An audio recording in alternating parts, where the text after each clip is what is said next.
Hello दोस्तों, welcome to my channel Knowledgeable Prince. और आज हम डिस्कस करने वाले हैं chapter 2 of vindication of the right of women, जो कि लिखा है मैरी वुल्फ स्टोनक्राफ्ट ने।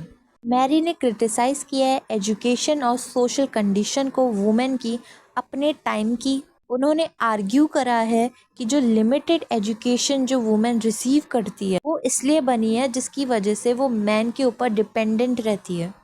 एजुकेशन सिस्टम के बारे में, सेंसिबिलिटी के बारे में, डिपेंडेंस की वुमेन की, इस सब की बात करिए। आइए इन सब को डिस्कस करते हैं। पहला की पॉइंट जो मैरी ने बोला है वो बात की है एजुकेशन सिस्टम की। इसमें मैरी वुमेन की एजुकेशन को क्रिटिसाइज करती है। वो आर्ग्यू करती हैं जो औरतें हैं उनकी प्रायोरिटी ब्यूटी और चार्म है, ना कि इंटेलिजेंस और स्ट्रेंथ। ये सब कुछ सोसाइटी ने उनके दिमाग में डाला है, औरतों के दिमाग में, उनकी टाइम के औरतों के दिमाग में। ये जो वुमेन की एजुकेशन है अपने आप को ब्यूटीफुल रखने की, इसका पर्पस है आदमी लोगों को प्लीज़ करना, खुश रखना। कि एजुकेशन का कोई लेना देना नहीं है इनकी माइंड की डेवलपमेंट से। ने बोला है कि उनके टाइम पे सोसाइटी ने वुमेन को डिपेंडेंट रखा है मेन के ऊपर और उन्हें इग्नोर किया गया है।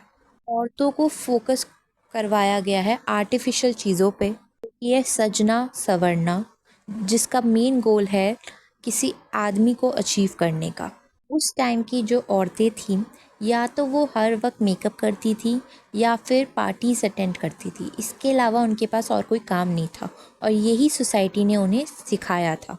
सेकंड की पॉइंट जो मैरी ने डिस्कस किया है यहाँ पे वो है इम्पैक्ट ऑफ सेंसिबिलिटी। जो वुमेन होती है वो एक्सेसिव इमोशनल होती है, जिसकी वजह से वो कोई भी काम नहीं कर पाती, कुछ गोल अचीव नहीं कर पाती ज़िंदगी में। वुमेन जो है इमोशनल हैं, वीक हैं।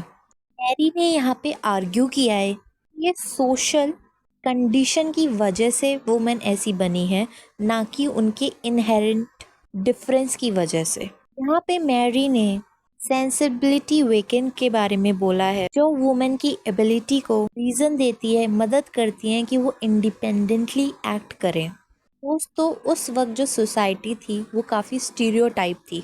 वो औरतों को काफ़ी दबा के रखती थी और वो चाहती थी कि जो औरत हैं वो मर्दों पे डिपेंडेंट रहें हमेशा। थर्ड की पॉइंट है कॉन्सिक्वेंसेस ऑफ डिपेंडेंस।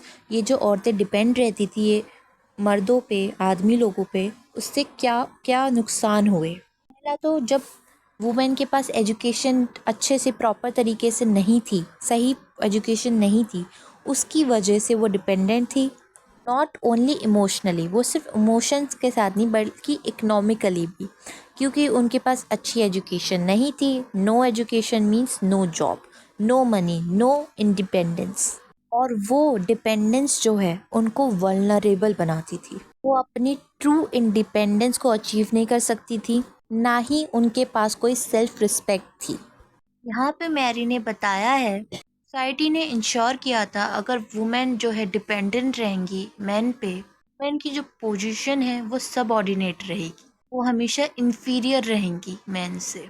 वो कभी भी अपने इंटरेस्ट को, अपनी ओन आइडेंटिटीज को डेवलप नहीं कर पाएंगी और इस वजह से वो अपने राइट्स को, अपनी अचीवमेंट को कभी पा भी नहीं पाएंगी।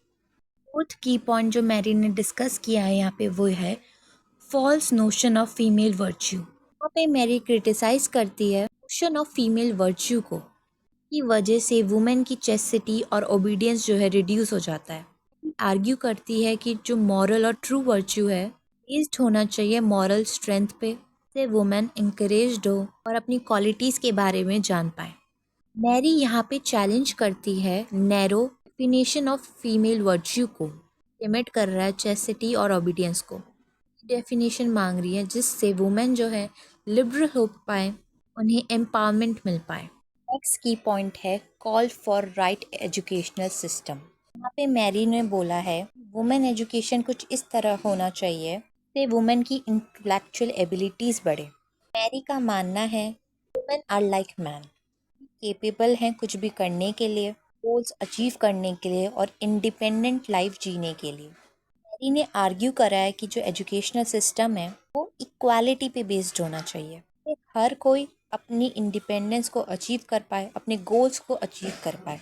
दोस्तों, ये कुछ की पॉइंट्स थे जो chapter 2 of vindication of rights of women में डिस्कस करे गए हैं। आज की वीडियो के लिए बस इतना ही। और वीडियो देखने के लिए लाइक करें, शेयर करें और सब्सक्राइब करना ना भूलें।